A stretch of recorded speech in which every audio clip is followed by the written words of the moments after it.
Welcome to the latest Motley Fool scoreboard. I'm on Intractable, and we've got longtime fools Dan Kaplinger and Lou Whiteman giving a 1 to 10 rating to Moneyball Rec Xometry, ticker symbol XMTR. Rate the strength of Xometry's business first, including factors like industry and competition.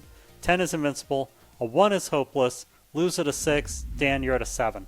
Yeah, on it. So Xometry runs an AI-powered marketplace. It's aimed at manufacturers who are looking to make their supply chains a whole lot simpler. And I've seen a lot of these kind of business models percolate sort of at the private equity stage where people are trying to figure out ways to make things more efficient, open up markets that have previously been closed.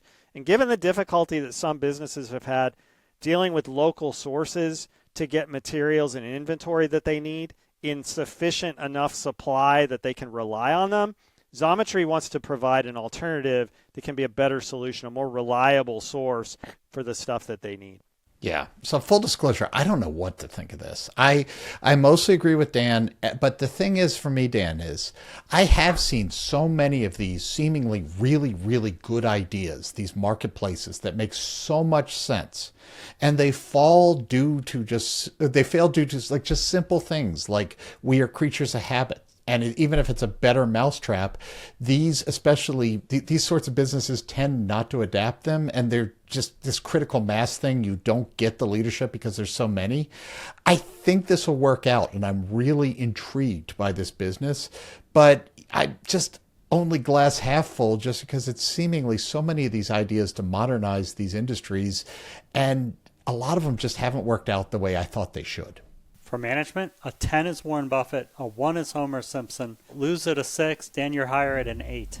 Yeah, we've got co-founder Randy Altschuler as CEO here. He's successfully brought his AI experience to bear here at Xometry. He has past wins as an entrepreneur with previous businesses as well. You know, a lot of time I look at the stock and hold the CEO accountable for that.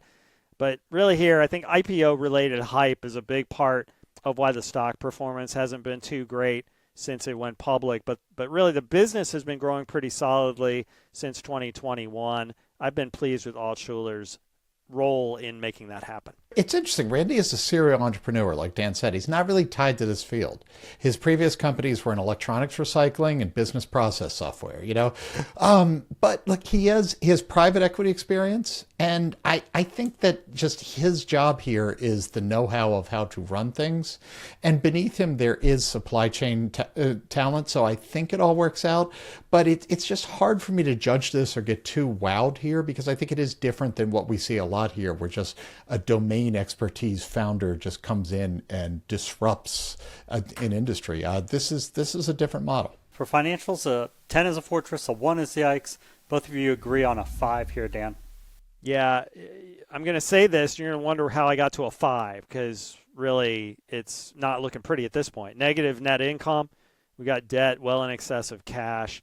We got negative free cash flow. But I mean, the thing is this. It's a new business. It's in its early stages. It's typical for a company to have financials that look this poor at this stage. The real question is how well Xometry can do at moving forward and building on the potential success that it has in its platform. Yeah. No one is buying this for the financials. And as Dan says, at this stage in its life, you shouldn't. At the end of the day, what matters to me is, does Xometry build the critical mass? To butcher Yogi Berra here, kind of, they want to be everyone goes there because everyone goes there, right? To that end, active buyers were up 21% in the most recent quarter. Account spending at least $50K was up 14%. That's not enough yet, but it tells me they're heading in the right direction. It's a work in progress, not to be alarmist, so a 5. Yeah, I'm reading this as, hey, the numbers are ugly, but there doesn't seem to be existential risk at this point, so a 5 from you all. Lou, let's talk valuation. How well will Xometry stock do over the next 5 years, and how safe is it? Keep in mind, a 10 is a sure thing, 1's a lottery ticket. So I'm going to talk out of both sides of my mouth here because I think I'm pretty confident this is a market beater if it all goes to script. All right. There's a lot of growth built in, so I'm going to limit it to a 10 to 15% market beater. But I do think this can work. Safety, though, is a 3 because, again, if this works. And there's a very mixed track record about these disruptions working out. So, a small part of a well-diversified portfolio, all of that good advice seems to fit here. I've got the same philosophy, but it shows up in my scoring a little bit differently. 5 to 10% is sort of an average of better if it does well and worse if it isn't able to reach its full potential. I do think it's coming into its own, Xometry is, with a solid share price jump, and so it's built up some momentum.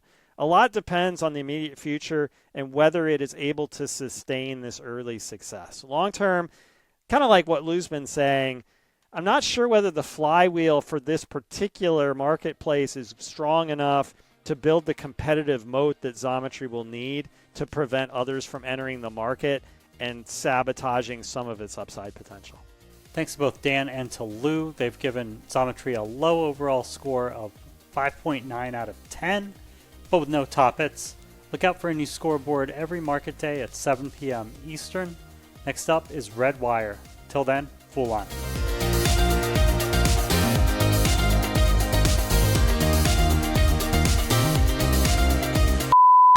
It's like an advanced pronunciation class for me today.